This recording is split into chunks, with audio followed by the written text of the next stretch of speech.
Olá pessoal, eu sou o Joé de São Paulo. Tenho encontrado muita gente que tem tratado e falado comigo sobre isso. Por que tanta dor? Por que tanto sofrimento? Por que tanta desilusão nos relacionamentos? Por que tantos sentimentos frustrados? Por que tanta instabilidade econômica, instabilidade profissional? Por que tanta perda? Por que tanta morte? Por que tanto sofrimento? A minha pergunta então nessa hora é: será que tudo isso que acontece conosco é realmente um acaso de Deus? Também um descaso dele ou do universo para conosco? Lembro-me de uma frase bem importante de Sartre que diz: o que importa não é o que fizeram com você, mas o que você faz com aquilo que fizeram com você.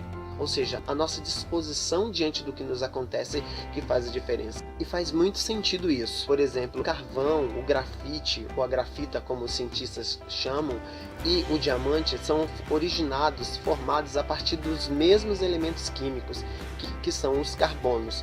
E o carbono ele está presente na natureza, está presente em todos os seres vivos. Os átomos de carbono se agrupam quando eles são expostos a temperaturas e pressões diferentes, e a partir daí ele pode se cristalizar e formar os minerais. Qual é a diferença? Por que às vezes sai um carvão ou um grafite e outras tantas vezes sai um diamante? Basicamente, a diferença principal entre a formação do carvão, do grafite e do diamante está exatamente nas condições de temperatura e pressão a que eles precisam ser expostos. O diamante é formado num processo muito mais duro, muito mais difícil, muito mais rígido, e isso faz com que a ligação entre os seus átomos também seja uma ligação muito mais dura e, portanto, capacita o diamante a ser usado para riscar vidros, por exemplo, para criar brocas para perfurações de longa distância, onde se alcance altas temperaturas no interior do planeta. Já por outro lado, o grafite, ele é produto de um processo muito mais tênue,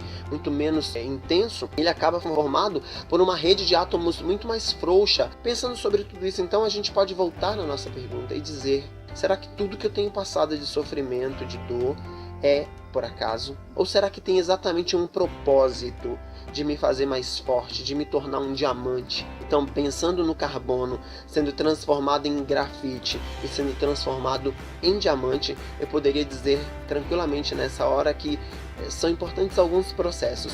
O primeiro deles é, diante do sofrimento, a gente precisa compreender que aquela pergunta de por que já não pode mais fazer tanto sentido. A pergunta que nós devemos fazer então, e que pode ser feita agora com mais sentido, é: para que esse sofrimento? Qual é a lição que eu tenho que aprender? Qual é o passo que eu tenho que dar? Onde é que eu tenho que aprender a brilhar? E onde é que eu tenho que, de fato, crescer na minha vida com isso? E, em segundo lugar, é aceitar isso. Aceitar que não está vindo como uma mazela, como uma desgraça a mim dirigida, como uma seta, como um descaso de Deus ou do universo, mas como de fato uma bênção que está escondida atrás de tudo isso, e que com isso eu vou realmente crescer e vou me tornar muito mais valioso. E por fim, em terceiro lugar, o que a gente pode pensar é que nós precisamos então ter gratidão pela vida, gratidão a Deus, ao universo, por tudo que nós estamos vivendo, porque é exatamente tudo isso que está produzindo a espécie de pessoas que nós somos,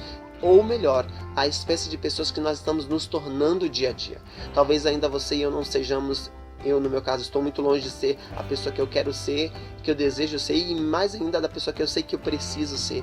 Mas eu sei que os sofrimentos a que eu estou exposto, as altas temperaturas e a pressão a que eu estou exposto o tempo inteiro, elas estão me transformando na pessoa melhor que este planeta realmente merece e que eu mereço oferecer para este planeta. Então, gratidão. Para finalizar, eu me lembro de uma parábola, uma história, não sei nem se é verdade, até acredito que seja pelo conteúdo, mas de um soldado da aeronáutica que depois da Segunda Guerra resolve fazer uma viagem de avião e ele começa a preparar o seu monomotor, e quando ele sai de um aeroporto bem no interior da Índia, quando ele começa a voar no seu monomotor, ele percebe um barulho estranho atrás e ele vê que é um rato.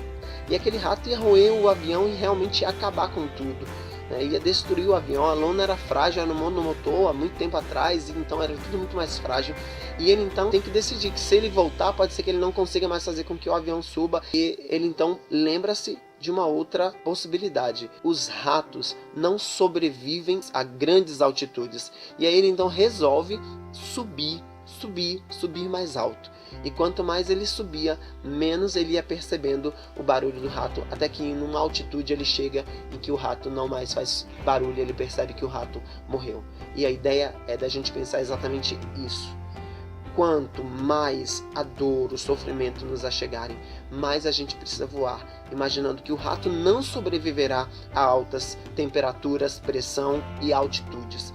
Creia, se você voar mais alto, os ratos vão deixar de destruir aquilo que você está planejando. Voemos mais alto.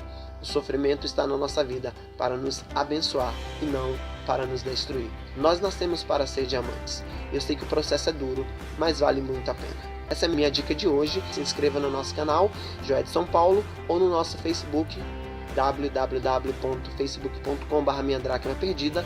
A gente se encontra numa próxima. Um grande abraço e até mais. Tchau!